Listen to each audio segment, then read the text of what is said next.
Shalom, selamat hari Minggu bagi kita, Bapak Ibu sekalian, salam sejahtera bagi kita. Kebenaran firman Tuhan boleh menyapa kita pada saat ini dari Injil Matius pasalnya yang ke-14, ayatnya yang ke-22 sampai ayatnya yang ke-33. Saya percaya Bapak Ibu sudah terlebih dahulu membacanya di rumah. Saya memberikan satu tema kebenaran firman Tuhan pada saat ini, keraguan yang menghanyutkan, ya, keraguan yang menghanyutkan atau kebimbangan yang menghanyutkan. Bapak Ibu saudara-saudariku yang terkasih, firman ini adalah kelanjutan dari firman Tuhan minggu lalu ketika Tuhan menyatakan mujizat yang sangat luar biasa ketika memberi 5.000 orang makan dan sisa 12 bakul. Dan kemudian Yesus melanjutkan perjalanannya mengatakan kepada orang banyak yang berbondong-bondong itu supaya mereka pulang dan mengatakan kepada para muridnya supaya mendahului Tuhan Yesus ke seberang, dan Tuhan Yesus sendiri naik kembali ke gunung untuk berdoa bersama dengan Allah. Bapak Ibu saudara-saudariku yang terkasih, orang banyak itu pergi pulang dan murid-murid Tuhan Yesus mereka pergi mendahului Tuhan Yesus untuk ke seberang. Kita mau melihat kebenaran firman Tuhan pada saat ini. Yang pertama adalah ketaatan, ya, ketaatan setiap perintah yang dikatakan oleh Tuhan Yesus. Ketika Tuhan Yesus katakan kepada orang banyak itu mereka pulang, mereka tidak membantah Bapak Ibu. Begitu juga dengan para murid, ketika dikatakan kamu pergi terlebih dahulu ke seberang, lalu para murid pergi dan Tuhan Yesus pergi sendiri untuk berdoa. Dalam ketaatan ini kita boleh melihat Bapak Ibu ada banyak terjadi mujizat. Dalam ketaatan perintah itu Tuhan Yesus tahu, ya, kemana mereka pergi, ya.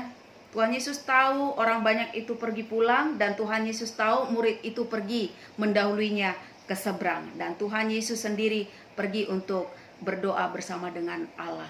Bapak Ibu saudara-saudariku yang terkasih di dalam nama Yesus Kristus, sama seperti halnya yang dialami oleh Nabi Nuh. Ketika memang Allah memerintahkan Nabi Nuh untuk membuat bahtera di tengah-tengah daratan, memang tidak masuk akal, tidak masuk logika. Tetapi dalam pengerjaannya, ketika dia tekun, ketika dia taat dan setia, Bapak Ibu akan perintah Allah, kenyataannya keluarga ini yang diselamatkan, keluarga ini yang mendapatkan mujizat, keluarga ini yang mendapatkan kasih karunia Allah.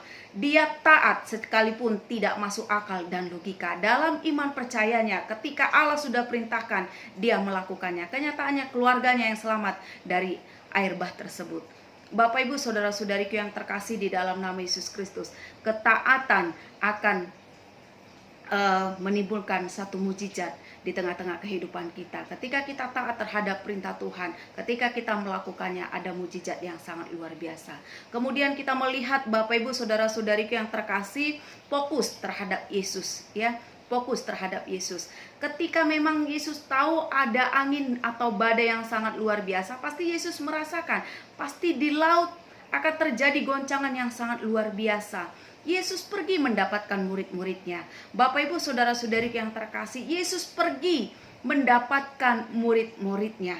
Ketika memang Yesus menemui murid-muridnya, mereka sangat ketakutan dan mereka berseru. Ketika mereka melihat Tuhan Yesus, mengatakan bahwasanya keberadaan Tuhan Yesus adalah hantu. Tetapi Yesus katakan, aku ini. Ya, Bapak Ibu saudara-saudariku yang terkasih, kadangkala dalam situasi kalut, dalam situasi cemas, dalam situasi ketakutan, kita tidak ingat lagi siapa yang bersama dengan kita. Sama seperti halnya Tuhan Yesus. Ketika dia ada di tengah-tengah para murid tidak mengenalinya karena mereka mengandalkan logika dan pikiran mereka. Bahwasanya Tuhan Yesus sedang berdoa, tidak bersama dengan mereka. Tetapi disitulah nyata bahwasannya Tuhan Yesus adalah 100% manusia dan 100% Allah yang tidak dibatasi oleh apapun. Yesus hadir di tengah-tengah mereka ketika mereka dalam keadaan ketakutan, ketika mereka dalam keadaan bahaya. Bapak Ibu saudara-saudariku yang terkasih, kalau benar engkau itu perintahkanlah aku datang kepadamu. Itu yang dikatakan oleh Petrus. Dan Yesus mengatakan, datanglah. Tetapi ketika dia menghampiri Tuhan Yesus, Bapak Ibu, dia mendengar angin yang sangat luar biasa bergoncang sehingga Bapak Ibu saudara-saudari yang terkasih, dia tenggelam. Kemudian dia berseru kepada Tuhan supaya Tuhan menolong dia. Bapak Ibu saudara-saudariku yang terkasih, hal yang positif dari Petrus ini, dalam situasi goncangan, dalam situasi ketakutannya, dalam situasi dia tenggelam, dia masih mengingat Tuhan Yesus. Ya, tolonglah aku. Begitu juga dengan kita, dalam situasi tekanan, dalam situasi goncangan, dalam situasi keadaan kemelut apapun, sampai ke titik pergumulan nol, ya, kita harus berteriak kepada Tuhan Yesus, memohon pertolongan Tuhan Yesus. Jangan pernah kita melupakan Tuhan Yesus. Kenyataannya Bapak Ibu saudara-saudariku yang terkasih, Yesus menolong, ya, Yesus menolong. Kemudian kita boleh melihat Bapak Ibu, apa yang mau kita pelajari lewat kebenaran firman Tuhan pada saat ini. Yesus peduli. Yesus peduli terhadap para murid. Disinilah nyata Allah itu sangat luar biasa, hadir tepat pada waktunya. Bapak Ibu saudara-saudariku yang terkasih, saya mau katakan, kuasanya tidak dibatasi oleh ruang dan waktu. Dia datang pada jam 3 pagi menghampiri para muridnya. Adalah tidak lazim, Bapak Ibu saudara-saudariku yang terkasih. Ini orang sudah tidur, ya. Dan pada saat itu adalah jam doa Tuhan Yesus. Tetapi Yesus pergi dan hadir tepat pada waktunya untuk menolong para murid. Kita boleh melihat Bapak Ibu saudara-saudariku yang terkasih, tidak pernah terlambat pertolongan Tuhan, tepat pada waktunya. Dia hadir di tengah-tengah para murid yang mengalami goncangan, yang mengalami pencobaan, yang mengalami ketakutan, yang mengalami betapa dahsyatnya ombak yang menghampiri perahu mereka. Bapak Ibu saudara-saudariku yang terkasih di dalam nama Yesus Kristus, begitu juga dengan kita. Jangan pernah ragukan kuasa Tuhan. Kembali saya mau katakan, Dia hadir, kuasanya tidak dibatasi oleh apapun. Jam 3 pagi pasti armada tidak ada, tetapi Yesus ada di tengah-tengah mereka. Yesus sungguh-sungguh Allah yang tidak dibatasi oleh ruang dan waktu. Dia hadir tepat pada waktunya menolong para murid. Begitu juga dengan kita, apapun yang menjadi pergumulan kita, mungkin kredit rumah kita, mungkin hal yang lain, mungkin biaya sekolah, mungkin biaya-biaya yang lain, mungkin tidak bisa kita pikirkan Bapak Ibu. Bapak Ibu saudara-saudariku yang terkasih di dalam nama Yesus Kristus, sama seperti keadaan para murid ini. Yesus tidak dibatasi oleh ruang dan waktu. Tidak ada armada pada saat itu, pasti jam 3 pagi, belum beroperasi. Tetapi Tuhan Yesus sanggup menembus ruang dan waktu, batasan-batasan yang ada. Dia hadir tepat pada waktunya menolong para murid. Saya percaya Dia hadir juga pada kita pada saat ini Bapak Ibu. Dalam situasi tekanan ekonomi kita pada saat ini, dalam situasi pencobaan yang kita alami, karena kuasa Tuhan tidak dibatasi oleh ruang dan waktu. Sekali lagi saya mau katakan, tetap berseru kepada Tuhan. Ketika Petrus sadar dia akan mulai tenggelam, dia berseru kepada Tuhan. Dia berteriak kepada Tuhan untuk minta tolong. Begitu juga dengan kita, berteriak dan berseru minta tolong. Kemudian Bapak Ibu, apa yang mau kita pelajari lewat kebenaran firman Tuhan? Yesus rela mengorbankan jam doanya demi murid-muridnya, menyelamatkan murid-muridnya. Bapak Ibu, orang lain belum tentu berkorban untuk kita, belum tentu, tapi Yesus sudah berkorban untuk kita, bahkan sampai mati di kayu salib. Jam 3 pagi Yesus sedang berdoa, tetapi Dia tahu keadaan para murid dalam keadaan ancaman. Dia hadir Bapak Ibu menolong. Kita aminkan Bapak Ibu, Allah itu adalah Allah yang Immanuel, Allah yang beserta kita, Allah yang mengetahui akan keberadaan kita, yang sanggup rela berkorban, ya, berkorban apapun. Oleh sebab itu Bapak Ibu, Yesus adalah teladan yang baik bagi kita. Kalau Dia sudah mengorbankan jam doanya, ya, untuk menolong para murid, mengorbankan dirinya, hidupnya, begitu juga dengan kita. Pada saat ini kita diajarkan untuk tidak egois.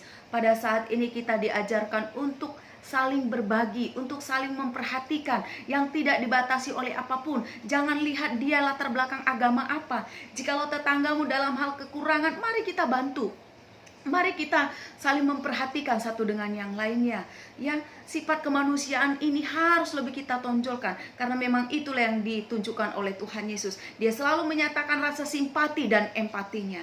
Bapak Ibu saudara-saudariku yang terkasih, saya bisa memahami keadaan jemaat, keadaan kita pada saat ini dalam situasi tekanan ekonomi. Saya bersama dengan Pak Tinjak berusaha apa yang bisa dilakukan pada saat ini untuk menolong perekonomian jemaat. Kami selalu berusaha men-sharingkan hal-hal apa yang bisa dikerjakan oleh jemaat. Bapak Ibu saudara-saudariku yang terkasih, saya percaya ketika ada kemauan, di situ ada jalan. Tuhan bukakan jalan. Yang pertama, kita jangan pesimis. Yang kedua, kita jangan egois. Yang ketiga, Bapak Ibu saudara-saudariku yang terkasih, kita jangan pernah merasa kecil hati, ya, atau kita merasa malu untuk mengerjakan segala sesuatunya. Tidak saatnya Bapak Ibu. Saatnya pada saat ini kita, ketika ada peluang, ketika ada kesempatan, mari kita mengerjakannya dengan penuh sukacita. Saya percaya lewat kebenaran firman Tuhan pada saat ini kita diingatkan dalam 4 hal. Yang pertama, tetap taat dan setia untuk melakukan perintahnya. Disitulah terjadi mujizat. Yang kedua, Bapak Ibu saudara-saudariku yang terkasih, tetap fokus kepada Tuhan, ya. Tetap fokus kepada Tuhan. Tetap percaya.